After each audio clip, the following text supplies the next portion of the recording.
दोस्तों, आप सभी का भगवान गुरु यूट्यूब चैनल पर बहुत बहुत स्वागत है। बच्चों, हम राजस्थान की कला व संस्कृति के अंतर्गत राजस्थान के प्रमुख मेलों का अध्ययन कर रहे थे और राजस्थान के काफ़ी सारे मेलों को हम पढ़ चुके हैं। आज ये मेलों से संबंधित अंतिम क्लास हैं। आपको कुछ भी पूछना हो तो आप YouTube पर डायरेक्ट सीधा कमेंट बॉक्स में जाकर के कमेंट कर दीजिए। आपको आपके प्रत्येक प्रश्न का संतोषजनक उत्तर दिया जाएगा। तो बच्चों, हम राजस्थान के शेष बचे सारे मेलों का अध्ययन कर रहे हैं। आज भी हम बहुत इंपॉर्टेंट मेलों का अध्ययन करेंगे। सबसे पहले हम चलते हैं बच्चों विजय मंदिर के यहाँ से। देखो, अगर आपसे पूछ लिया जाए कि राजस्थान में विजय मंदिर पैलेस कहाँ पर है और इसका निर्माण किसने करवाया, तो देखो नाम से हम क्या कर देते हैं कि कई बार विजय सिंह जी भी कर सकते हैं विजय मंदिर पैलेस। तो आप मुझे फटाफट बताइए कमेंट करके कि विजय मंदिर पैलेस हमारे राजस्थान में कहाँ पर स्थित है, विजय मंदिर पैलेस है कहाँ पर।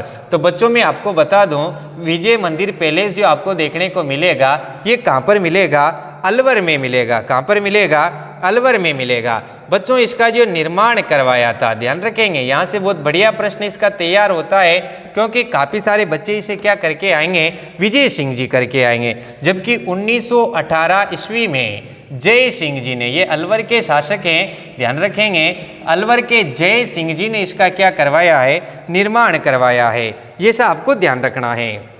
बच्चों, ये जो विजय मंदिर पैलेस हैं, जब इसका निर्माण तो जय सिंह जी ने करवाया है तो फिर इसका नाम जय सिंह पैलेस होना चाहिए या जय मंदिर पैलेस होना चाहिए। विजय मंदिर पैलेस क्यों रखा गया, तो इसका कारण मैं बता दूं कि ये विजय सागर झील के किनारे स्थित है। ध्यान रखेंगे आप। तो अगला प्रश्न आपका ये भी तैयार हो सकता है कि विजय सागर झील कहाँ पर है। तो बच्चों, ये विजय सागर झील भी कहाँ पर है, अलवर में ही है और ये विजय सागर झील के किनारे स्थित है। और विजय सागर झील के किनारे स्थित होने के कारण ही इसे क्या कहा गया, विजय मंदिर पैलेस कहा गया। और सबसे इम्पोर्टेंट जो इसकी बात है, परीक्षा की दृष्टि से सबसे इम्पोर्टेंट जो इसकी बात है ये है बच्चों, ये जो महल है जहाज की आकृति का बना हुआ है, जहाज की आकृति का।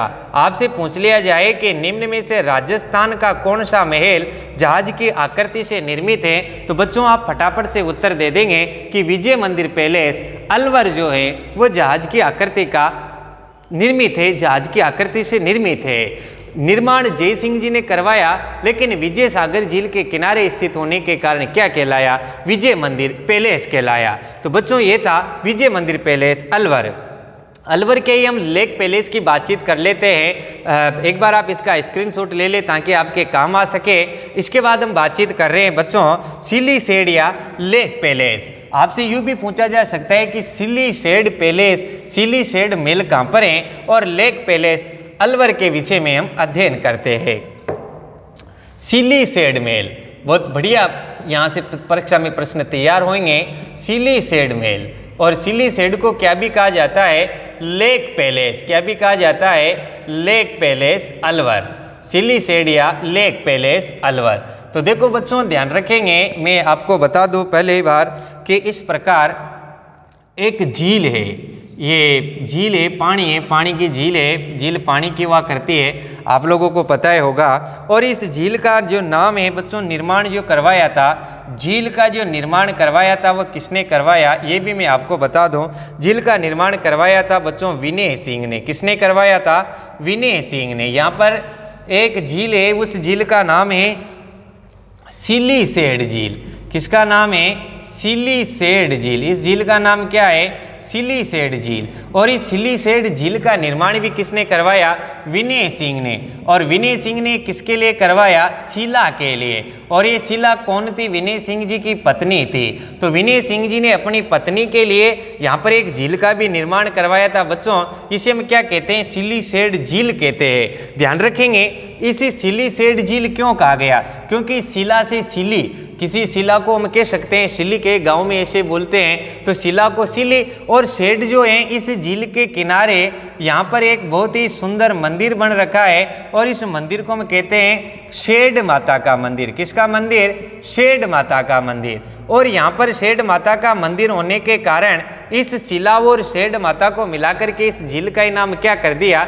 सिलीसेड झील कर दिया। पुण्य समझेंगे, सिलीसेड या लेक पैलेस अलवर हम पढ़ रहे हैं। यहाँ पर इसको समझने से पहले मैंने बताया कि ये सिलीसेड झील के किनारे स्थित है। इस सिलीसेड झील का निर्माण भी किसने करवाया? विनय सिंह ने करवाया। किसके लिए? अपनी पत्नी शीला के लिए।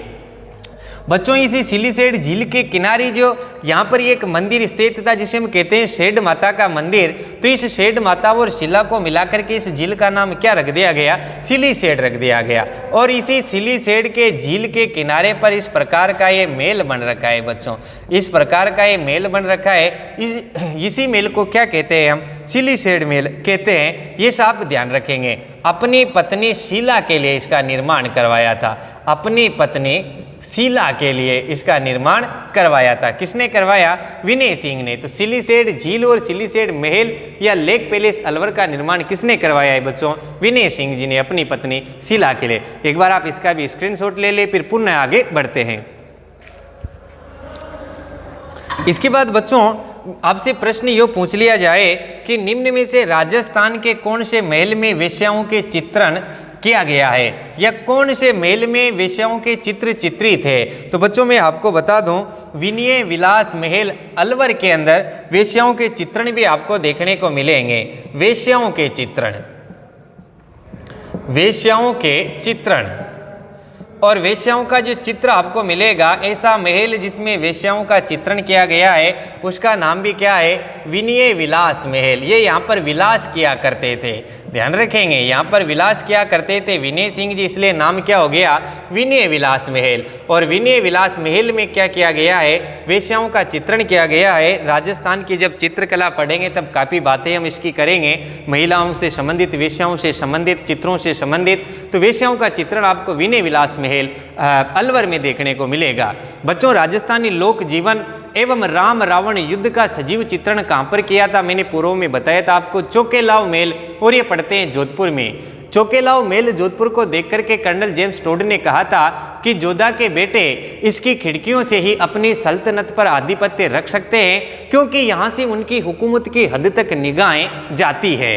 तो ध्यान रखेंगे, वेश्याओं का चित्रण कहाँ पर मिलेगा? विनय विलास महल अलवर के अंदर। इसके बाद बच्चों बहुत बड़े बड़े महल भी पढ़ेंगे, लेकिन मैं आपको एक और महल बता देता हूँ, सावन भादो महल। ये भी आपको ध्यान रखना है, सावन भादो महल। सावन भादो से संबंधित काफ़ी चर्चाएं हम पूर्व में कर चुके थे। सावन भादो के जितने भी प्रश्न हमारे यहाँ पर बनते सब किया मैंने। तो आप ध्यान रखेंगे शाहबाद, और ये शाहबाद दुर्ग में स्थित है। और शाहबाद दुर्ग पड़ता कहाँ पर है बच्चों? ये पड़ता है बारां के अंदर। तो सावन भादो मेल कहाँ पर देखने को मिलेगा? शाहबाद दुर्ग बारां में। सावन भादो झरना आपको मिलेगा जोधपुर में। सावन भादो कढ़ैया मिलेगी करणी माता के। सावन भादो झील आपको मिलेगी सिरोही के अंदर। सावन भादो स्थान भी बच्चों आपको सिरोही में मिलेगा। साथ में बच्चों सावन भादो परियोजना, सावन भादो जल परियोजना आपको कोटा में मिलेगी। ये सब ध्यान रखेंगे। इसके बाद अब हम चलते हैं बच्चों जग मंदिर पैलेस उदयपुर की ओर, क्योंकि ये भी आपके लिए बहुत रहस्य की बात होगी एक तरह से, क्योंकि जग मंदिर जो है अपने आप में बहुत स्पेशल है और इसको परीक्षा में भी पूछा गया है। तो हम कर लेते हैं बात जग मंदिर पैलेस। जग मंदिर, एक का नाम तो है जग मंदिर और एक का नाम है जग निवास, ध्यान रखेंगे। और ये जग मंदिर पैलेस कहाँ पर पड़ेगा बच्चों? आपके उदयपुर में पड़ेगा। इसे तो आप सभी लोग जानते हैं। सबसे पहले तो आप ध्यान रखेंगे कि जो जग मंदिर है यह पिछोला झील के किनारे स्थित है। कहाँ पर स्थित है? पिछोला झील के किनारे। यह पिछोला झील के किनारे स्थित है। पिछोला झील के किनारे जग मंदिर कहाँ पर बन रखा है? पिछोला झील के किनारे बन रखा है। बच्चों इसका जो निर्माण कार्य प्रारंभ किया था, ध्यान रखेंगे, निर्माण, और निर्माण प्रारंभ किसके समय हुआ था? बहुत बढ़िया बात हो सकती है कि जग मंदिर उदयपुर का जो निर्माण किया वो किसने करवाया? तो कर्ण सिंह जी ने। यहाँ के शासक हुए हैं जिनका नाम है कर्ण सिंह जी ने, और कर्ण सिंह जी ने इसका निर्माण क्या करवाया? प्रारंभ किया। जबकि निर्माण जो पूर्ण हुआ बच्चों ध्यान रखेंगे, निर्माण पूर्ण किसके समय हुआ था? जगत सिंह जी के समय। किसके सिंह के हुआ था? जगत सिंह जी के समय। और जगत सिंह जी के समय पूर्ण होने के कारण इसे क्या कह दिया गया? जग मंदिर कह दिया गया। ये सब बच्चों आप क्या रखेंगे? ध्यान रखेंगे। बच्चों में आपको यहाँ पर बता दूं कि पत्थर के हाथियों की पंक्तियाँ स्थित है इस जग मंदिर में। पत्थर की हाथियों की, ध्यान रखेंगे, कौन से महलों में पत्थर की हाथियों की पंक्तियाँ स्थित है? तो इसमें पत्थर की हाथियों की पंक्तियाँ स्थित हैं। ये भी बच्चों आपको क्या रखना है रे? ध्यान रखना है। कौन से महल में पत्थर की हाथियों की पंक्तियाँ हैं? तो इसी में पत्थर के हाथियों की पंक्तियाँ बन रखी है। 1857 की क्रांति में जो नीमच से सैनिक भाग करके आए थे, ध्यान रखेंगे, 1857 की क्रांति में नीमच से जो सैनिक भाग करके आए थे उनको यहाँ पर क्या दी गई थी? शरण दी गई थी। ये भी ध्यान रखेंगे कि नीमच से जो भाग करके आने वाले सैनिकों ने किस महल में शरण ली थी? जग मंदिर उदयपुर में बच्चों क्या ली थी? शरण ली थी। इसके बाद बच्चों ये जग निवास महल, ये जग निवास महल भी कहाँ पर है? ये जग निवास महल भी बच्चों उदयपुर में स्थित है। कहाँ पर स्थित है? उदयपुर में स्थित है। और इनका जो निर्माण करवाया, इस जग निवास का निर्माण किसने करवाया? जगत सिंह ने करवाया। किसने करवाया था? जगत सिंह ने करवाया था। जग निवास महल का निर्माण किसने करवाया? जगत सिंह ने। ध्यान रखेंगे ये पिछोला झील के किनारे स्थित है। जग निवास जो महल है बच्चों ये कहाँ पर है? पिछोला झील के भी दक्षिणी किनारे पर। जो वाइट कलर की होटल आपको जो दिखती है दक्षिणी किनारे पर, साइड में बहुत बड़ी वाइट कलर की होटल दिखेगी, वही बच्चों जग निवास महल है। और बीच में जो आपको दिखेगा टापू पर वह जग मंदिर है। ध्यान रखेंगे पिछोला झील के बीच में टापू में जो स्थित है वो तो क्या है? जग मंदिर। और जो दक्षिणी किनारे पर जो आपको सफेद कलर की बिल्डिंग देखने को मिलेगी वो क्या है? जग निवास महल। बच्चों में आपको खास रूप से ध्यान रख दूं, इसी जग निवास से शाहजहां को ताजमहल बनाने की प्रेरणा मिली थी।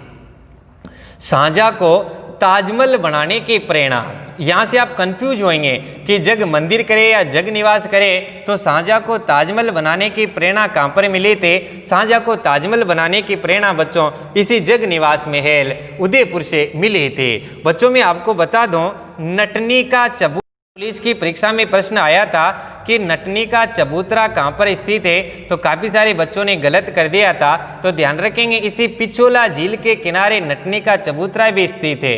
पिछोला झील के किनारे, पिछोला झील के किनारे नटनी का चबूतरा भी स्थित है। यहाँ पर एक नटनी थी और मेवाड़ के राणा से उसकी शर्त लग गई थी, वो ऐसे लकड़ियाँ खड़ी करके बीच रस्सी में चला करती थी। नट जादू इत्यादि कलाएं इत्यादि दिखाया करते हैं, नट कलाकार हुआ करते हैं। तो वह रस्सी पर चलने का कार्य क्या करते थे? उदयपुर के शासक ने कहा कि अगर तू पिछोला झील के उस किनारे से इस किनारे पर अगर आ जाए, तो रस्सी से चलकर आ जाए, तो मैं तेरे को आधा साम्राज्य दे दूंगा। तो उसने उस किनारे से इस किनारे पर बच्चों वह आ रही थी और आधे से ज़्यादा पार कर गई थी। नटनी अपनी शर्त को जीतने वाली थी, तभी राजा ने वो रस्सी कटवा दी और उसमें गिरकर डूबकर उसकी मृत्यु हो जाती है। तो इसी के किनारे इसका क्या बन रखा है? चबूतरा बन रखा है। तो ये थी बच्चों बात जग निवास और जग मंदिर के। ध्यान रखेंगे जग निवास से ही शाहजहां को ताजमहल बनाने की प्रेरणा मिली थी। ये प्रश्न आपसे पूछा जा सकता है। तो एक बार आप इसका स्क्रीनशॉट ले ले, फिर हम आगे बढ़ते हैं। शायद बच्चों आप लोगों ने ले लिया होगा। अब हम कुछ बूंदी के महल की भी बातचीत कर लेते हैं। सुख महल, जिसका नाम ही क्या है बच्चों? सुख महल। सुख मंदिर तो आपको मिलेगा कहाँ पर? जयपुर में। लेकिन सुख महल जो आपको देखने को मिलेगा वह कहाँ पर मिलेगा? बूंदी में देखने को मिलेगा, जेत सागर झील के किनारे। कहाँ पर देखने को मिलेगा? जेत सागर झील के किनारे। आप में से किस किस ने सुख महल को देख रखा है? मुझे कमेंट करके आप बताइए। सुख महल बूंदी। तो सुख महल आपको कहाँ पर देखने को मिलेगा बच्चों? ये सुख महल आपको देखने को मिलेगा बूंदी में। ध्यान रखेंगे सुख महल के निर्माता कौन है? तो सुख महल का जो निर्माण किया था बच्चों वह 1773 ईस्वी में विष्णु सिंह ने किया था। 1773 ईस्वी में निर्माण किसने किया था इसका? विष्णु सिंह ने। सुख महल का जो निर्माण करवाया वह किसने करवाया? विष्णु सिंह ने करवाया। बच्चों ध्यान रखेंगे ये जेत सागर झील के किनारे स्थित है। किसके किनारे स्थित है? जेत सागर झील के किनारे। जेत सागर झील के किनारे। तो अब आपसे पूछ ले कि जेत सागर झील कहाँ पर है? तो जेत सागर झील भी कहाँ मिलेगी? बूंदी में मिलेगी बच्चों। और ये जेत सागर झील राजस्थान की एकमात्र झील है। ध्यान रखेंगे आप। जेत सागर झील राजस्थान की एकमात्र झील है जिसके पेंदे में बच्चों शीशा बिछाया गया है, शीशा बिछाया गया है ताकि पानी जमीन में नहीं जाए, केवल वाष्पोत्सर्जन के द्वारा भाप बन करके ऊपर जा सके। और बच्चों ये हमने हमारी आंखों से देखा है कि भयंकर अकाल पड़ने पर भी इस जेत सागर झील में पानी रहता है, क्योंकि पानी जमीन में नहीं जाता है, क्योंकि ये राजस्थान की ऐसी झील है जिसके नीचे क्या बिछा रखा है, शीशा बिछा रखा है। ये भी बच्चों आप क्या रखेंगे, ध्यान रखेंगे। साथ में बच्चों ध्यान रखेंगे अंग्रेज इतिहासकार रुडयार्ड किपलिंग का संबंध इन्हीं मेलों से है। रुडयार्ड किपलिंग अंग्रेज इतिहासकार थे रुडयार्ड किपलिंग, और रुडयार्ड किपलिंग ने यहाँ पर क्या किया था, निवास किया था, यहाँ पर ठहरे थे। वो कहाँ पर ठहरे थे, तो बच्चों इसी सुकमेल के अंदर ये रुडयार्ड किपलिंग भी ठहरे थे। ये सब आपको क्या रखना है, ध्यान रखना है। तो ये था बच्चों सुकमहल कहाँ का, बूंदी का। आपको पढ़कर के अच्छा लगा होगा तो एक बार स्क्रीनशॉट ले लें, फिर हम आगे दूसरे मेलों की बात करते हैं। तो शायद बच्चों आपने ले लिया होगा। अब हम बातचीत करते हैं सुनहरी कोठी। ये भी कई बार परीक्षा में पूछ ली गई कि सुनहरी कोठी कहाँ पर स्थित है। तो बच्चों मैं आपको बता दूं, सुनहरी कोठी आपको देखने को मिलेगी टोंक में। कहाँ पर है, टोंक में सुनहरी कोठी। और ये सुनहरी कोठी है कहाँ पर, तो सुनहरी कोठी आपको मिलेगी बच्चों टोंक में। कहाँ पर मिलेगी, टोंक में। इसका जो निर्माण करवाया था बच्चों, वह करवाया था वजीरुद्दौला ने। किसने करवाया था, वजीरुद्दौला ने। और सबसे मेन रूप से आप ध्यान रखेंगे प्राचीन नाम, इसका प्राचीन नाम क्या था, यहाँ से आपसे प्रश्न पूछा जा सकता है। तो बच्चों इसका प्राचीन नाम था जरनिगार। क्या नाम था, जरनिगार। सुनहरी कोठी का प्राचीन नाम क्या देखने को मिलता है, जरनिगार। इसके बाद बच्चों आप ध्यान रखेंगे काष्ठ प्रसाद, लकड़ी का महल, काष्ठ प्रसाद। और ये काष्ठ प्रसाद आपको कहाँ पर देखने को मिलेगा बच्चों, ये आप ध्यान रखेंगे, ये किशन सागर झील के किनारे। इसे हम लकड़ी का रेन बसेरा भी बोल सकते हैं, लकड़ी का रेन बसेरा। काष्ठ प्रसाद या लकड़ी का रेन बसेरा जो आपको देखने को मिलेगा, ये कहाँ पर देखने को मिलेगा। बहुत बढ़िया प्रश्न यहाँ पर हो सकता है। तो बच्चों किशन सागर झील के किनारे, ध्यान रखेंगे किशन सागर झील के किनारे। अब अगला प्रश्न ये हो सकता है कि किशन सागर झील है कहाँ पर, तो बच्चों झालरापाटन झालावाड़। ध्यान रखेंगे झालरापाटन, और झालरापाटन कहाँ पर पड़ती है, झालावाड़। झालरापाटन झालावाड़ में बच्चों ये लग रखी है किशन सागर झील के किनारे। मैं आपको बता दूं कि देहरादून वन शोध संस्थान ने, इसका निर्माण किसने किया था, देहरादून वन शोध संस्थान ने। देहरादून वन शोध संस्थान ने लकड़ी का एक मेल बनाया था, और लकड़ी का मेल बना करके उसकी प्रदर्शनी लगाई। देहरादून वन शोध संस्थान के द्वारा ये निर्मित था, और इसकी प्रदर्शनी दिखाई, लोगों को दिखाने के लिए इसे कहाँ लेकर के आए, लखनऊ लेकर के आए। और बच्चों इसी लखनऊ से ध्यान रखेंगे 1936 में, कभी 1936 में यहाँ के शासक राजेंद्र सिंह जी इन मेलों को लेकर के आते हैं। राजेंद्र सिंह जी ने लकड़ी के मेलों को खरीद करके लाते हैं और लाकर के किशन सागर झील के किनारे स्थित करते हैं। झील के किनारे काफ़ी सारे असामाजिक तत्वों का जमाव लगा रहता था, और कुछ लोगों ने, असामाजिक लोगों ने बच्चों इसमें क्या कर दी, आग लगा दी। और आग लगा दी तो वर्तमान में ये अस्तित्व में नहीं है, ध्यान रखेंगे। लेकिन पूर्व में राजेंद्र सिंह जी लखनऊ से प्रदर्शनी के अंदर इसे खरीद करके लाए थे, जिसे देहरादून वन शोध संस्थान के द्वारा बनाया गया था। बच्चों अब इसके बाद हम बातचीत कर लेते हैं अल्बर्ट हॉल जयपुर की। किसकी बातचीत करते हैं, अल्बर्ट हॉल जयपुर की। अल्बर्ट हॉल का तो आपने काफ़ी नाम सुना ही होगा बच्चों, तो आप मुझे फटाफट से बता दीजिए कि अल्बर्ट हॉल का निर्माण किसने करवाया था। Albert hall Jaipur, Albert hall. और ये अल्बर्ट हॉल आपको कहाँ पर देखने को मिलेगा, ये अल्बर्ट हॉल बच्चों देखने को मिलेगा आपको जयपुर में। कहाँ पर देखने को मिलेगा रे, जयपुर में। जयपुर में बच्चों ये कहाँ स्थित है, तो ध्यान रखेंगे राम निवास बाग में। राम निवास बाग का तो आपने नाम सुना ही होगा, तो ये जयपुर में राम निवास बाग में स्थित है। जो आप अल्बर्ट हॉल देखने जाओगे तो आपको कहाँ पर देखने को मिलेगा, राम निवास बाग में मिलेगा। निर्माता, इसका जो निर्माण कार्य प्रारंभ किया था, निर्माता प्रारंभ में यहाँ पर लिख देता हूँ, प्रारंभ किसने करवाया था, तो बच्चों राम सिंह प्रथम के द्वारा प्रारंभ किया था। इसका निर्माण किसके द्वारा प्रारंभ किया था, राम सिंह प्रथम के द्वारा प्रारंभ किया था। बच्चों आधारशिला ध्यान रखेंगे, यहाँ से भी परीक्षा में प्रश्न पूछा जाता है किस महल के आधारशिला किसने रखी थी। तो राम सिंह जी के समय इसके आधारशिला किसने रखी थी? प्रिंस ऑफ अल्बर्ट, क्योंकि राम सिंह प्रथम के समय यहाँ पर कौन आए थे? प्रिंस ऑफ अल्बर्ट आए थे, ध्यान रखेंगे। तो इसकी आधारशिला भी किसने रखी थी? प्रिंस ऑफ अल्बर्ट ने रखी थी। हम बातचीत करें तो कब रखी थी? 6 फरवरी 1876 की बात है। 6 फरवरी 1876 के दिन इसकी आधारशिला किसने रखी? प्रिंस ऑफ अल्बर्ट ने। और ये किसके समय यहाँ पर आता है? राम सिंह प्रथम के समय यहाँ पर आता है। बच्चों मैं आपको बता दूं, इसका जो उद्घाटन किया था, इसका उद्घाटन किसने किया था? ये भी बहुत बढ़िया यहाँ का बात हो सकती है। तो एडवर्ड, ध्यान रखेंगे, एडवर्ड ब्रेडफोर्ड, इसका जो उद्घाटन किया था वो किसने किया था? एडवर्ड ब्रेडफोर्ड ने, ध्यान रखेंगे। आधारशिला तो किसने रखी? प्रिंस ऑफ अल्बर्ट ने। लेकिन परीक्षा में पागल बनाने के लिए प्रश्न ये पूछता है कि अल्बर्ट हॉल का उद्घाटन किसने किया था? एडवर्ड ब्रेडफोर्ड ने। बच्चों ये सब आप ध्यान रखेंगे। बच्चों इस वक्त जब एडवर्ड ब्रेडफोर्ड राजस्थान आता है, उस वक्त यहाँ के जो शासक थे उनका नाम क्या था? माधो सिंह। क्या नाम था? माधो सिंह। तो आपसे ये पूछ लिया जाए कि किसके समय पूर्ण हुआ था, तो ये माधो सिंह जी के समय बच्चों क्या हुआ था? पूर्ण हुआ था। एक लास्ट बात आप ध्यान रखेंगे कि इसका वास्तुकार कौन है? अल्बर्ट हॉल जयपुर का वास्तुकार कौन है? तो बच्चों ये बहुत बढ़िया प्रश्न आपके लिए हो सकता है। Sir Swinton Jacob. क्या नाम है? Sir Swinton Jacob. ये इसके क्या हुए हैं? वास्तुकार हुए हैं। ये बच्चों आपको ध्यान रखना है। तो बच्चों निश्चित ही आपको राजस्थान के जितने महल बचे थे वो मैंने आपको पढ़ाए, निश्चित ही आपको समझ में आए होंगे। आज की ये कक्षा आपको कैसी लगी मुझे कमेंट करके बताएं। साथ ही बच्चों अभी तक भी आपने हमारे चैनल को सब्सक्राइब नहीं किया है तो आप हमारे चैनल को सब्सक्राइब करके बेल आइकन पर क्लिक कर दें, जिससे आपको नेक्स्ट वीडियो के नोटिफिकेशन प्राप्त हो सके। धन्यवाद।